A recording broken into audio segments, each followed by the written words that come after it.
Praise the Lord दर्शक बंधु आपण मानक एही वीडियो रे स्वागत करुछि।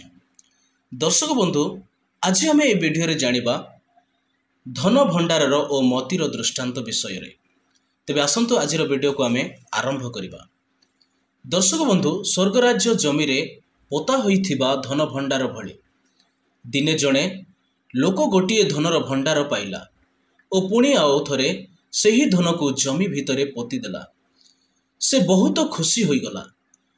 से सेठारु जाए ता पाखरे जहा सबु थिला सबुतक बिकी सेही जमी टिकी किनिला। स्वर्गराज्य मध्य भलमती खोजुथिबा गोटिए बेपारी भली दिने से अत्यंत मूल्यवान मतीटिए पाइगला। से जाई तार समस्त संपत्ति बिकी अमूल्य मतीटी किनिला। स्वर्गराज्य मध्य ह्रदरे फिंगा जाइथिबा गोटिए जाल भली सेथिरे विभिन्न प्रकारर माछ धरा पड़िले। जेतेबेले जालटी माछरे भर्ती होई गला केउटा माने जाल को कूल को टाणी आनी से माने बसी पड़िले। भल भल माछ बाछि टोकई रे भर्ती कले ओ खराप माछ तक फोपाड़ी देले। संसारर शेष हेबा बेले ए भली घटिबो। स्वर्गदूत माने आसिबे से माने धार्मिक लोकंक भितरु पापी लोकंकु अलगा करिदेबे। दर्शक बंधु स्वर्गदूत माने खराप और दुष्ट लोक मानकु अग्निकुंड भितर को फिंगी देबे। सेठारे से माने केवल कांदी कांदी और जंत्रणा रे दांत कामुड़ी रहिबे। जीसु निज शिष्य मानकु पचारिले तुम्हे ए सबुर अर्थ बुझी पारुछ? शिष्य माने कहिले हाँ आम्भे माने बुझी पारुछु।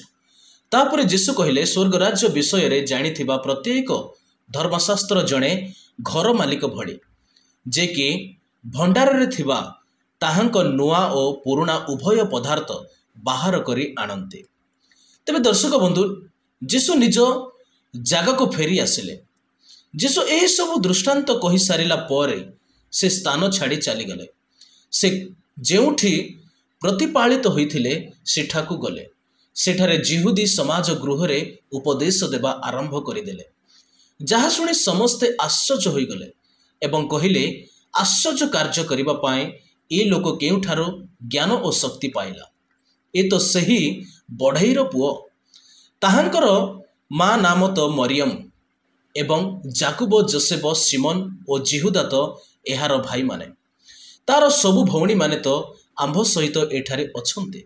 तेबे ए सब कहिबा पाई ज्ञान और शक्ति से केउठारु पाइला? सेही लोक माने जीसु को स्वीकार कले नाही। जीसु से लोक मानकु कहिले जणे भविष्यत वक्ता को लोके सम्मान दियंती किंतु निज सहर रे ओ ताहांको निज परिवार रे जणे भविष्यत वक्ता सम्मान पाए नाही। सेठाकार लोके जीसुंको उपरे विश्वास करि पारिले नाही। तेणु जीसु सेठारे अधिक आश्चर्य कार्य कले नाही।